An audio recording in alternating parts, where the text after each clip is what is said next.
السلام علیکم ورحمۃ اللہ وبرکاتہ۔ جناب حضرت مولانا سلمان صاحب مظاہری، ناظم اعلیٰ مظاہر العلوم سہارنپور، لاک ڈاؤن کے متعلق مسلمانان ہند سے اپیل ضرور سماعت فرمائیں۔ بسم اللہ الرحمن الرحیم، نحمدہ ونصلی علی رسولہ الکریم، اما بعد۔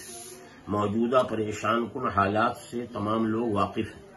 اس وبائی مہلک بیماری سے بچنے حفاظت کے لیے تمام دنیا میں علاج اور تدبیر کے طور پر یہ تجربہ کیا جا رہا ہے کہ لوگ آپس میں میل جول اور ایک جگہ جمع ہونے سے پوری احتیاط برتیں۔ حتیٰ کہ مکہ مدینے میں بھی، حرمین شریفین میں بھی طواف، عمرہ، جمعہ جماعات سے روک دیا گیا ہے تاکہ ایک جگہ جمع نہ ہو۔ ہمارے ملک میں بھی دوسرے ممالک کی طرح لاک ڈاؤن نافذ کیا گیا ہے کہ لوگ گھروں سے باہر نہ نکلیں، ایک جگہ جمع نہ ہو۔ یہ اس بیماری سے بچنے کی احتیاطی تدبیر ہے اور اس کا لوگوں کو نفع ہو رہا ہے۔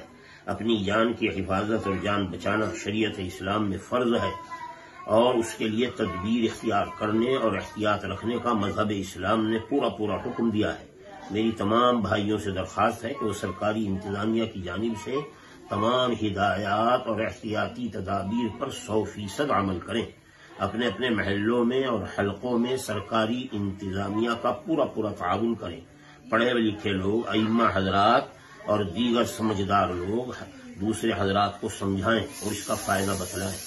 بعض مرتبہ ایسا بھی ہوتا ہے کہ باہمی فساد، لڑائی جھگڑے کی وجہ سے نظم اور امن قائم کرنے کے لیے پولیس کو کرفیو لگانا پڑتا ہے اور لوگوں کو باہر جمع ہونے سے روکنا پڑتا ہے۔ آج کل موجودہ جو صورتحال ہے اور آج کل کا جو کرفیو اور لاک ڈاؤن ہے، اس کا یہ مقصد نہیں ہے۔ اس مقصد کے لیے یہ نہیں لگایا جا رہا ہے، بلکہ اپنی حفاظت، اپنی جان بچانے کے لیے، جس میں ہر شخص کا اپنا فائدہ اور نفع ہے، اس کے لیے یہ تدبیر کی جا رہی ہے۔